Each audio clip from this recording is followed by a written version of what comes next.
Un, deux, un, deux. On va m'ajuster toutes tes affaires-là tout de suite pour ne pas avoir à le refaire tout le temps tantôt. Alors, bonjour. Bonjour chacun et chacune d'entre vous. Par la grâce de Dieu, on a une salle à peu près à moitié ou 2 tiers pleine. Donc, c'est une invitation pour vous qui seriez peut-être encore à la maison. Sachez que la semaine prochaine, il devrait y avoir pour vous de la place, par la grâce de Dieu. Et c'est le fun de pouvoir se voir ensemble ce matin, pouvoir partager la parole. Alors, je vais juste finir d'installer ces choses-là. Tiens.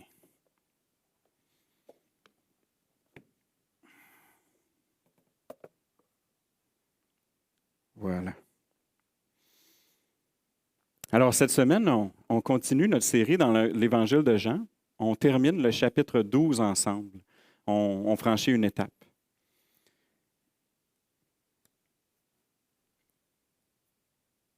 Vous savez, on dirait que notre monde ne sait que se diviser. Faites juste penser à comment chacun de nous avons géré, pas juste nous ici, là, mais dans le monde entier, comment chacun de nous a géré la pandémie. Pensez aussi à la guerre en Ukraine et peut-être aussi dans d'autres pays là, que c'est en train de se préparer. Là. Notre monde, il est pris dans les ténèbres. Les ténèbres de la haine, les ténèbres de la maladie. Et ça apporte la mort sous toutes ses formes. N'est-ce pas? On est tous touchés par ces choses-là, de près ou de loin, mais un jour de près. Alors vite, quelle est notre meilleure solution pour améliorer le monde? Qu'est-ce que tu peux faire, toi? Arrêter d'être haineux? Avance l'humanisme pour que le monde ne soit plus violent. C'est un message qui est prêché sur la place publique. Arrêtez d'être malade. Avance la science pour que le monde ne soit plus malade et ne pleure et ne meure plus. Alors, frères et sœurs, le monde a-t-il besoin d'être amélioré? Non, hein? Ou oui, peut-être. Mais c'est-tu son plus grand besoin? Non, il a besoin d'être transformé par notre Dieu sauveur. Amen.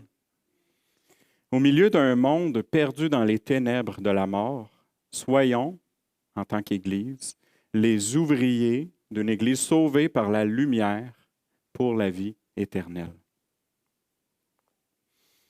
Mais quelle lumière peut sauver le monde? Prions. Seigneur, notre Père, il n'y a qu'une seule lumière qui peut apporter la transformation requise de la vie éternelle. Merci, Seigneur, d'avoir désactivé les forces de la mort en Jésus et à travers l'Église par cette rançon que tu as payée. Merci, Seigneur, d'avoir activé la marche de la vie éternelle en Jésus et dans l'Église dans laquelle nous sommes. Merci de nous avoir donné la lumière en Jésus-Christ et dans l'Église que tu habites. Seigneur, aide-nous à en profiter à chaque jour et ce matin alors que nous partageons ces réflexions autour de ta parole. Amen. Alors, j'aimerais maintenant, frères et sœurs, qu'on puisse se rappeler les versets 35 et 36 du chapitre 12 de l'Évangile de Jean qu'on a vu la semaine passée.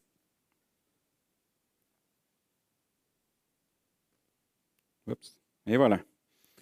Jésus leur dit, « La lumière est encore pour un peu de temps au milieu de vous.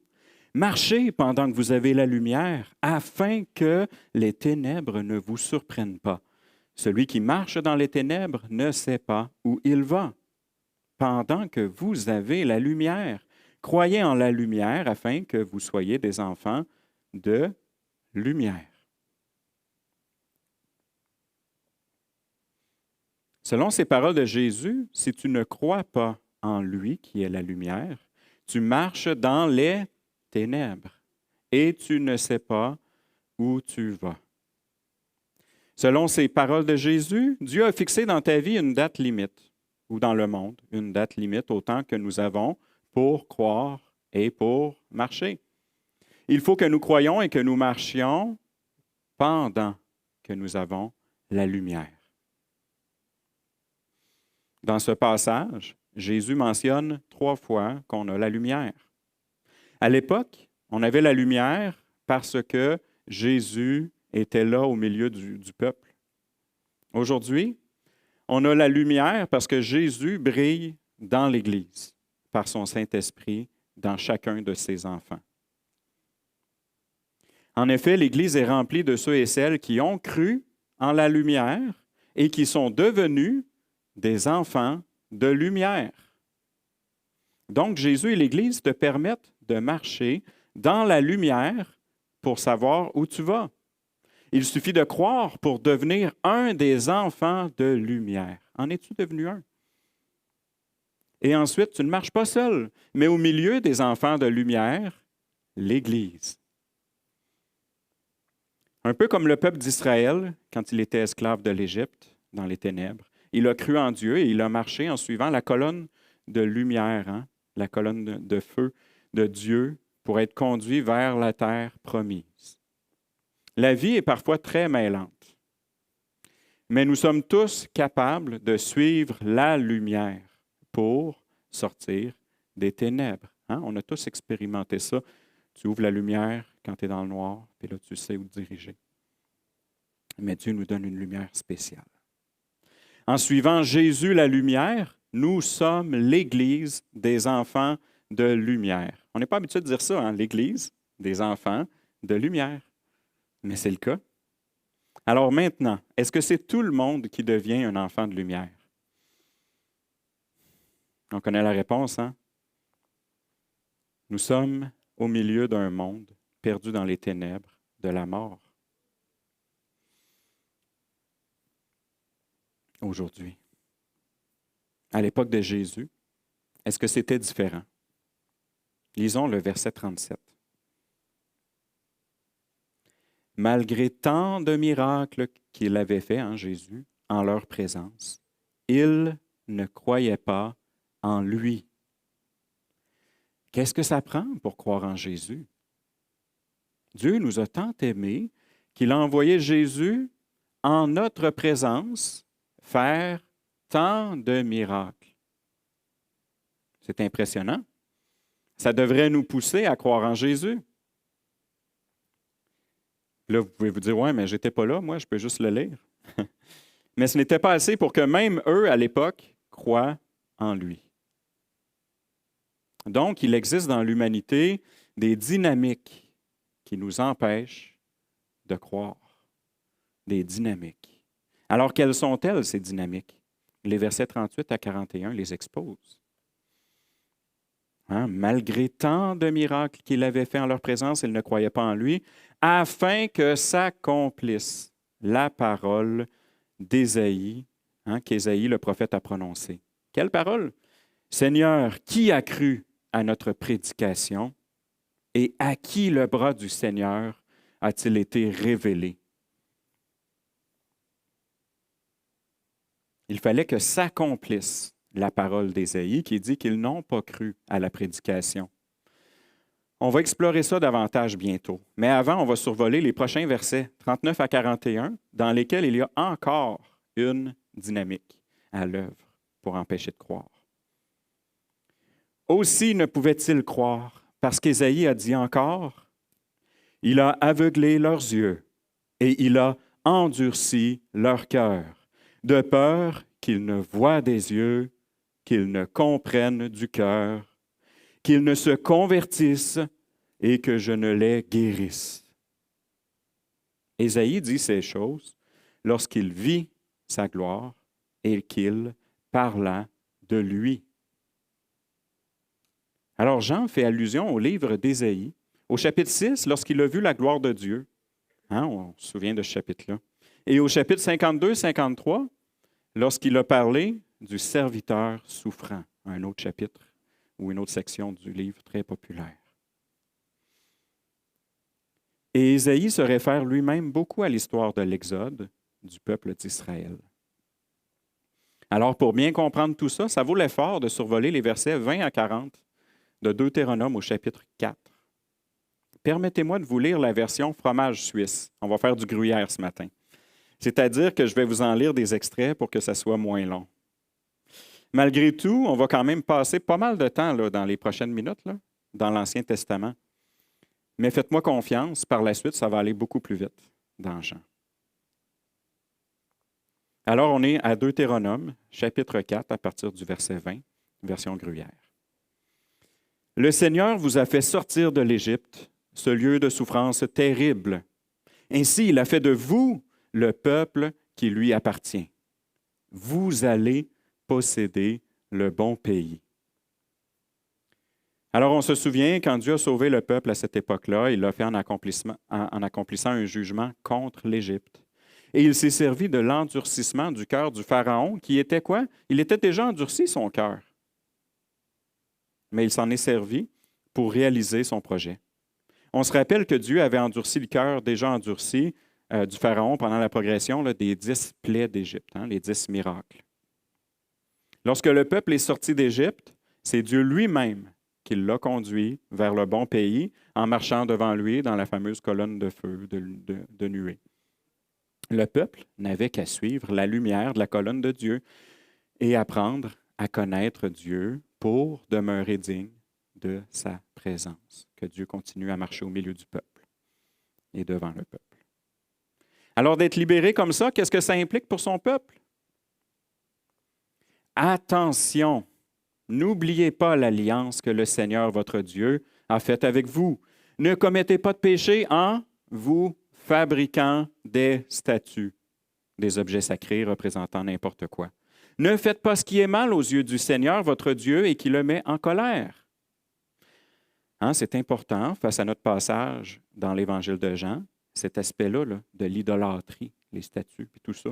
Parce que ça parle du regard des yeux et des décisions du cœur.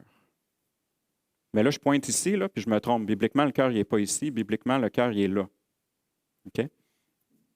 Moïse avertit le peuple qu'il doit croire en Dieu seulement. Sinon, je vous avertis, vous disparaîtrez très vite de ce pays. Le Seigneur vous chassera un peu partout parmi les autres peuples. Il ne restera de vous qu'un petit nombre dans les pays où le Seigneur vous emmènera. Là-bas, vous adorerez des statues de Dieu fabriqués par des mains humaines.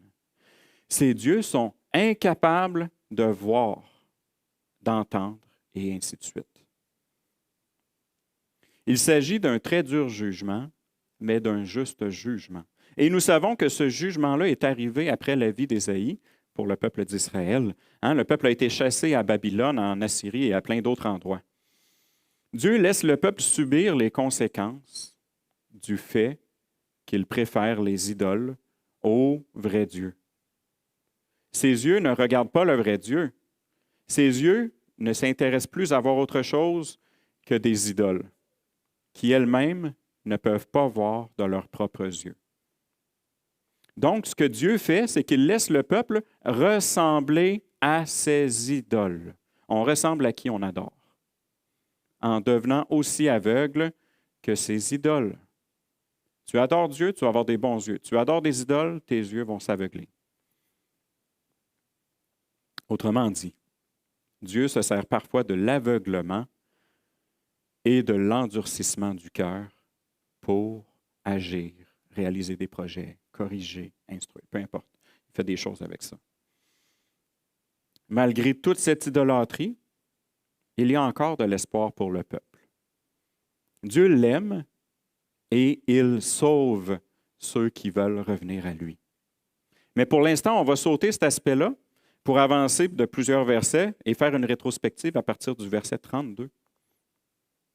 Moïse dit, « Réfléchissez à ce qui s'est passé depuis que Dieu a créé les êtres humains sur la terre.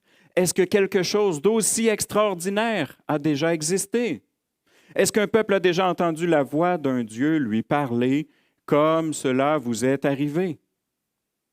Hein, la semaine passée, on était dans Jean 12 aussi et on a lu que la voix de Dieu a été entendue pendant qu'il parlait à Jésus à partir du ciel pour la 3e fois dans l'Évangile de Jean. Donc aussi, à l'époque de Jésus, une chose extraordinaire était en train de se produire. Est-ce qu'un Dieu est venu se choisir un peuple au milieu d'un autre peuple? Avez-vous déjà vu ça? Non, mais le Seigneur, votre Dieu, lui, l'a fait pour vous, Israélites, sous vos yeux. C'est pourquoi il a envoyé de grandes souffrances aux Égyptiens. Il a réalisé pour vous des actions extraordinaires. Dans l'Ancien Testament, en se choisissant le peuple d'Israël pour le sauver, Dieu a apporté un jugement contre l'Égypte. Se pourrait-il que dans le Nouveau Testament, en se choisissant l'Église des enfants de lumière, Dieu prévoit apporter un jugement contre le pouvoir oppressif qui agit contre l'Église, contre Dieu? La semaine passée, on a vu que Jésus déclarait au verset 31 de Jean 12, « Maintenant a lieu le jugement de ce monde. Maintenant, le prince de ce monde sera jeté dehors. » Il y a un jugement. Alors, gardons ça en tête et voyons l'importance de fixer nos yeux sur les bonnes choses.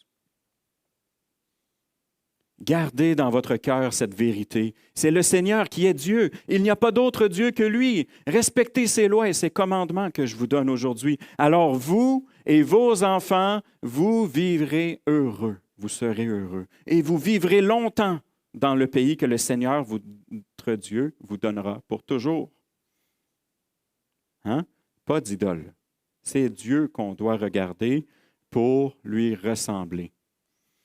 Quand il parle du pays que le Seigneur vous donnera pour toujours, ça nous pousse à réaliser qu'à travers tout ce qu'on vient de voir dans les dernières minutes, là, Jean voyait là plus qu'un simple enseignement pour le peuple d'Israël. Il envoyait des applications pour nous, pour l'Église.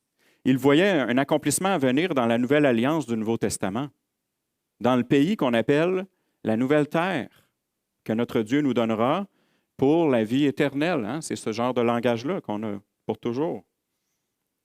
Il n'y a pas juste Jean qui a vu ça. Avant lui, plusieurs autres aussi l'ont vu, comme par exemple Ésaïe. On arrive donc au chapitre 6 du livre du prophète Ésaïe, qui a eu pour mission de prêcher au peuple d'Israël parce qu'il était rempli d'idolâtrie.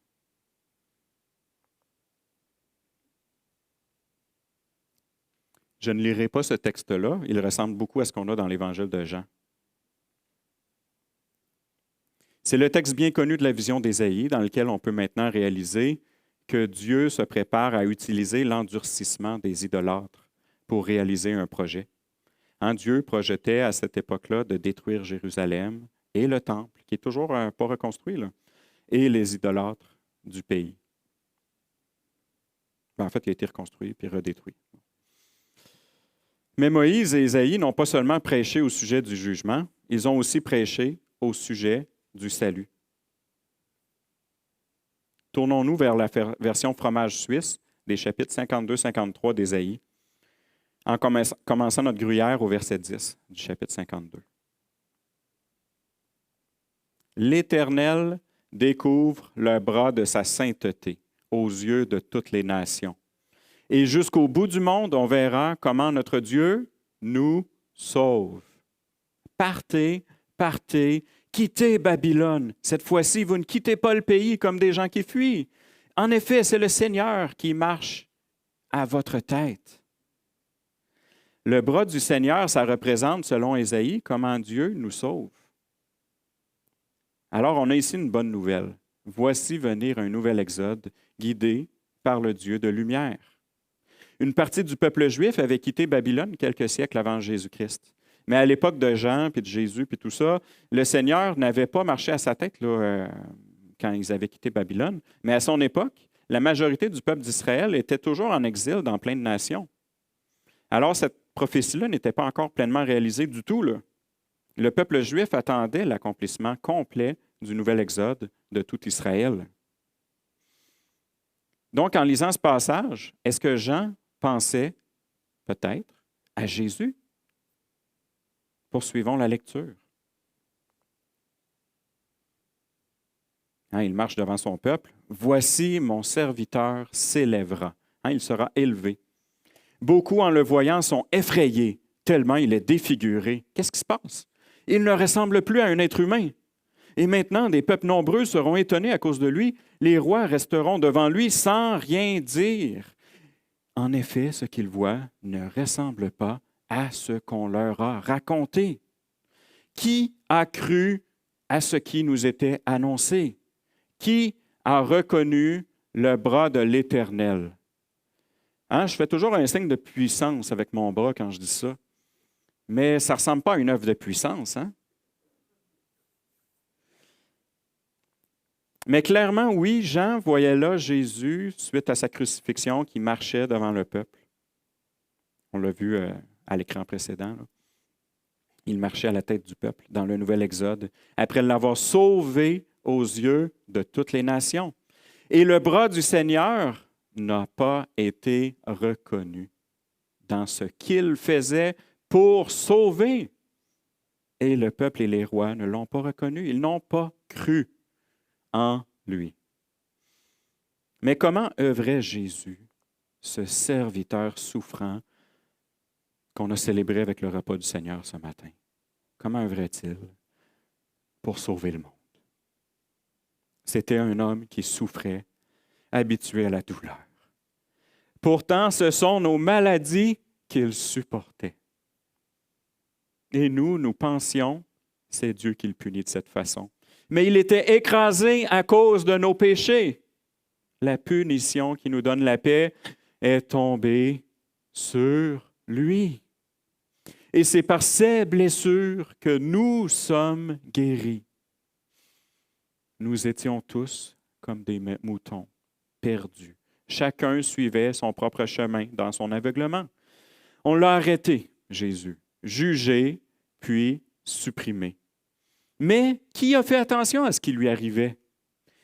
Il a été frappé à mort à cause des fautes de son peuple. Alors notez comment il guérit, il nous guérit de nos maladies. Comment il nous sauve de nos péchés. Et il nous sauve du chemin sur lequel nous sommes, qui nous entraîne à être de plus en plus perdus. Un chemin de ténèbres. Jésus nous a aimés et il a pris sur lui tous nos problèmes. On parlait de haine au début, péché. On parlait de maladie au début, guérison. Tu sais, il a pris tous nos problèmes sur lui. Il a subi le jugement de Dieu à notre place. Mais on lit qu'il est mort à cause de nous. Est-il mort comme ça pour rien? Mais le Seigneur donne raison à son serviteur écrasé. Et il a rétabli celui qui avait offert sa vie à la place des autres. Rétabli. Son serviteur aura des enfants et il vivra encore longtemps. Par lui, le Seigneur réalisera son projet. Il verra la lumière. Il sera rempli de bonheur. Mon serviteur, le vrai juste, rendra juste un grand nombre de gens parce qu'il s'est chargé de leurs péchés. Jésus est mort pour réaliser son projet et il est ressuscité. Donc, il n'est pas mort pour rien. Jésus a eu des enfants qui voient la lumière avec lui, justifiés de nos péchés. Maintenant, est-ce qu'on peut mieux comprendre la richesse que Jean voyait dans ses écrits du livre du prophète Ésaïe? La bénédiction que nous avons. On revient au texte de Jean qu'on a lu tantôt. Quand Jésus est venu réaliser son projet, ils n'ont pas cru en lui, malgré tant de miracles qu'il avait fait. Hein? Ils n'ont pas compris ce qu'il prêchait, ni ce qu'il faisait par ces miracles. par son bras puissant. Comme le Pharaon qui avait été au pouvoir bien avant eux, les chefs, avaient déjà les yeux aveuglés et le cœur endurci par leurs idoles. Dieu n'a eu qu'à solidifier leur endurcissement pour réaliser son projet. En effet, ce n'était pas le temps qu'ils se convertissent et qu'ils soient guéris. Jésus devait auparavant réaliser son projet, c'est-à-dire passer par la mort, en portant sur lui les péchés du monde, pour avoir des enfants de lumière qui sortent des ténèbres et qui marchent derrière Jésus, qui conduit l'Église dans un nouvel exode. Nous sommes au milieu de ça depuis 2000 ans, bénis durant chaque vie humaine sur la terre depuis 2000 ans. Hein, ta vie, ma vie, va se conclure par la lumière en marchant dans l'Église, en la suite de Jésus. Mais on revient à l'époque. Ainsi donc, malgré tant de miracles, ils n'ont pas cru à la prédication de Jésus. On peut maintenant comprendre les dynamiques qui ont empêché les chefs du peuple de croire vraiment en Jésus. Lisons les versets 42 et 43. Cependant, même parmi les chefs, plusieurs crurent en lui. Oh! Mais, à cause des pharisiens, ils n'en faisaient pas l'aveu. Ils ne l'avouaient pas, dans la crainte d'être exclus de la synagogue. Car ils aimèrent la gloire des hommes plus que la gloire de Dieu.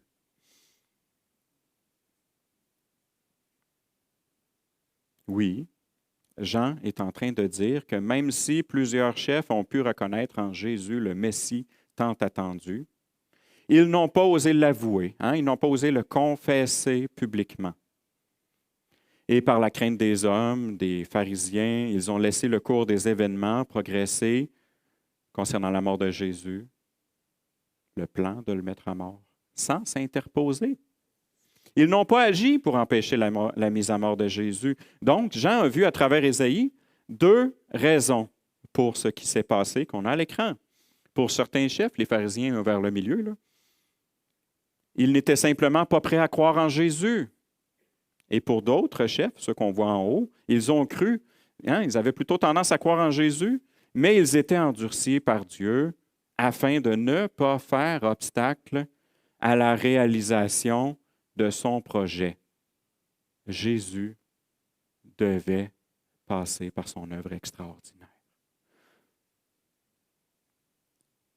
Mais cet endurcissement de ces chefs, ça ne vous remue pas un peu là, le sentiment d'injustice? Ils sont endurcis, ils sont idolâtres d'une certaine façon, puis Dieu va les endurcir encore plus. Est-ce que ce n'est pas injuste?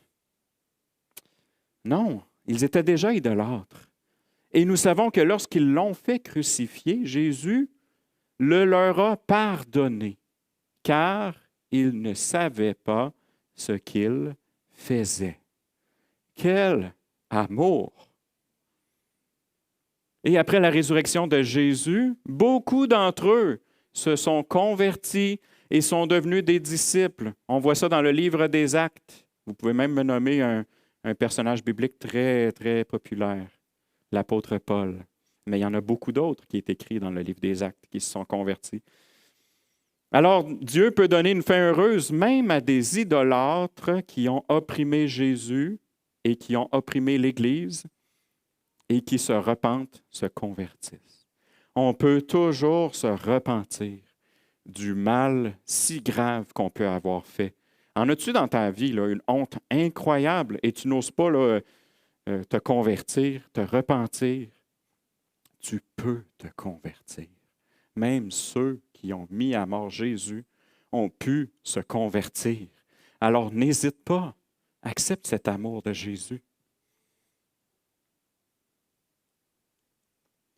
Et si vous voulez vous laisser impressionner davantage par comment Dieu utilise l'endurcissement, ce n'est pas injuste, puis tout ça, là, vous lirez tout le chapitre 11 dans la lettre aux Romains. Romains, chapitre 11. Vous lirez ça. C'est merveilleux.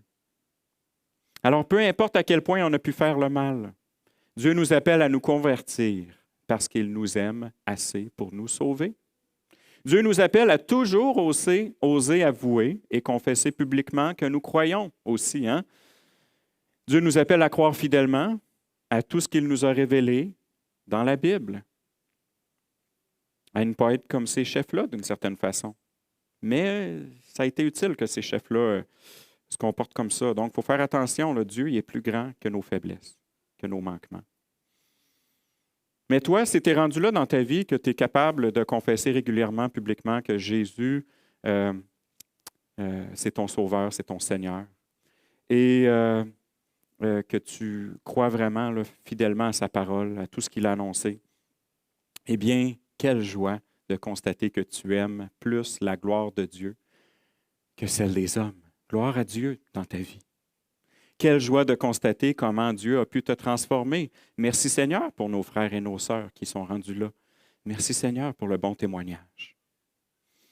Vous savez, en mettant Jésus à mort, les chefs pensaient améliorer le monde, mais ils n'ont pas sauvé le monde. Ça, c'est Dieu qui l'a fait en réalisant son projet à travers Jésus. Le monde n'a pas besoin d'être amélioré, il a besoin d'être transformé par son Dieu sauveur. Maintenant, Jean passe sa rétrospective en deuxième vitesse. Au milieu d'un monde perdu dans les ténèbres de la mort, soyons les ouvriers d'une Église sauvée par la lumière. Lisons les versets 44 et 45. Or, Jésus s'était écrié, « Celui qui croit en moi, croit non pas en moi, mais en celui qui m'a envoyé. Et celui qui me voit, voit celui qui m'a envoyé. » Alors, pourquoi est-ce important de voir et de croire en Jésus? Parce qu'en croyant en lui, c'est comme ça qu'on croit en Dieu, le Père. Ne soyons pas comme les chefs qui n'ont ni vu ni cru en Dieu, le Père, en refusant Jésus. On peut avoir des yeux et un cœur bien placés si on accepte la lumière de Jésus, la lumière qu'on voit aussi dans l'Église. Alors, comment sortir du monde aveugle qui est perdu dans les ténèbres de la mort? Lisons le verset 46. Jésus continue à s'écrier en disant, « Je suis venu comme une lumière dans le monde, afin que quiconque croit en moi ne demeure pas dans les ténèbres. » Alors nous demeurons dans les ténèbres jusqu'au jour où nous croyons en la lumière de Jésus. Et comme le disait Marc-Olivier la semaine passée, si on est indifférent à Jésus, on demeure dans les ténèbres de la mort. L'indifférence n'est pas une solution adéquate pour sortir des ténèbres. Et c'est l'esprit du monde, l'indifférence face à Jésus. Qu'est-ce qui arrive si on néglige la lumière? Lisons les versets 47 à 48. « Si quelqu'un entend mes paroles et ne les garde pas, ce n'est pas moi qui le juge, car je suis venu non pour juger le monde, mais pour sauver le monde. Celui qui me rejette et qui ne reçoit pas mes paroles a son juge. La parole que j'ai annoncée, c'est elle qui le jugera au dernier jour. » Alors Dieu a choisi de nous révéler ce qui est important par le biais de ses paroles. Il ne nous a pas laissé deviner toutes sortes de choses. Il nous a parlé clairement à travers la Bible.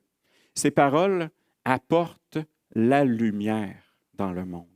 C'est pour ça que les paroles de Dieu, de Jésus, que la Bible est le trésor de l'Église, des enfants de lumière. La traites-tu comme un trésor dans ta vie?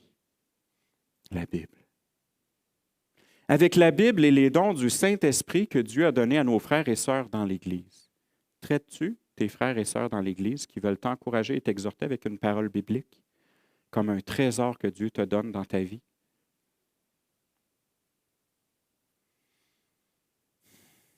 Dieu nous a donné tout ce dont on a besoin pour marcher avec lui.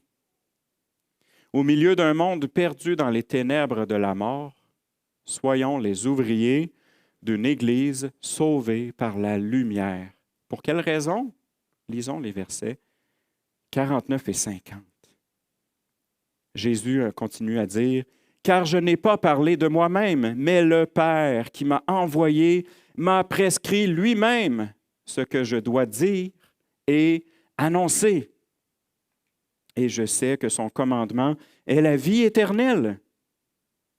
C'est pourquoi les choses que je dis, je les dis comme le Père me les a dites. » Sentez-vous la fidélité du Fils ici?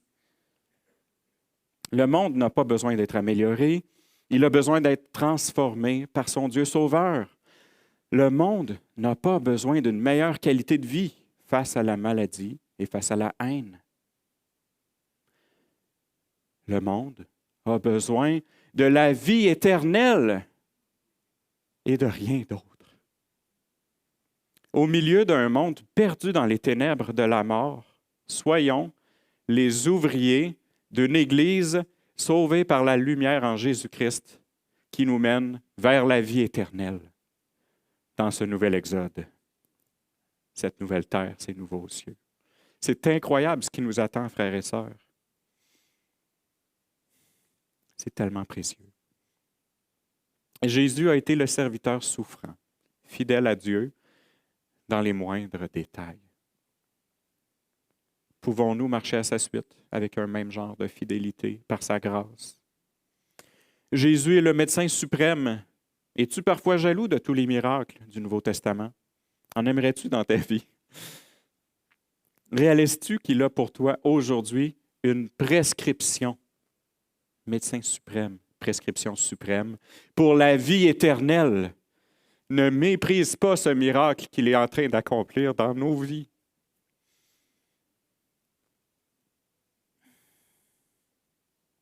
C'est tellement merveilleux, notre espoir.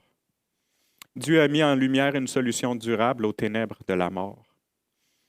Au milieu des problèmes reliés à la pandémie, c'est grave, toute la haine. Les problèmes reliés à la guerre, c'est grave. Et nos difficultés ici au Québec ou à Granby ou dans notre maison. Jésus et l'Église ne nous laissent pas dans nos ténèbres. Il nous guide dans notre marche avec la lumière de la vie éternelle vers la glorieuse présence complète de notre Dieu un jour. Là, on l'a partiellement, là, mais un jour, ça va être complet. Gardons espoir et réjouissons-nous du fait qu'il nous guide de façon complète vers sa présence. Wow! C'est ça la solution durable dont le monde a besoin. En tant qu'Église, cherchons à œuvrer avec zèle et avec fidélité pour bien faire briller la lumière de la vie éternelle entre nous et dans notre monde. Maintenant, rends grâce au Seigneur. Avant d'être devenu un des enfants de lumière, qui étais-tu? Rappelle-toi d'où tu es venu avant de marcher avec Jésus et l'Église. As-tu déjà fait un bon bout de chemin depuis? Dieu a-t-il été fidèle pour t'éclairer dans ton chemin? Merci Seigneur. Tu es un ouvrier de l'Église sauvé par la lumière pour la vie éternelle. Dieu veut que ses enfants de lumière vivent le bonheur, on l'a lu 2 fois tantôt, vivent le bonheur pour l'éternité avec Jésus. Alors cette semaine, réfléchis. Quels sont les prochains pas vers lesquels Jésus et l'Église te guident? Jésus et l'Église, ne les néglige pas. Qu'est-ce qui fait que c'est difficile pour toi de faire ces pas? Comment peut-on s'entraider les uns les autres en Église, dans notre marche? Réfléchis à ça cette semaine. Parle-en avec quelqu'un dans l'Église. J'aimerais maintenant inviter l'équipe musicale à s'approcher et on va prier. Seigneur, nous reconnaissons que le monde n'a pas besoin d'être amélioré, il a besoin d'être transformé par toi, notre Dieu sauveur. Au milieu d'un monde perdu dans les ténèbres de la mort, nous voulons que nous puissions devenir les ouvriers d'une Église sauvée par ta lumière parfaite pour la vie éternelle en ta glorieuse présence. Et Seigneur, nous ne voulons pas cesser de te prier les uns pour les autres et de demander que nous soyons remplis de la connaissance de ta volonté, de ce que tu veux, en toute sagesse. Donne-nous la sagesse et l'intelligence spirituelle pour qu'on marche d'une manière qui est digne de toi à ta lumière. et que nous soyons entièrement agréables à ta personne, toi qui t'es sacrifié pour nous. Et que nous puissions faire ces choses en portant des fruits en toutes sortes de bonnes œuvres et en croissant par le fait que nous te connaîtrons de plus en plus, en étant fortifiés à tous égards par ta puissance glorieuse, en sorte que nous soyons toujours et avec joie, persévérants et patients, rendant grâce à toi, notre Père, qui nous a rendus capables d'avoir part à l'héritage des personnes saintes dans la lumière. Toi qui nous as délivrés de la puissance des ténèbres et qui nous as transportés dans le règne du Fils de ton amour, en qui nous avons la rédemption, la rémission des péchés. Bénis ton Église. Amen.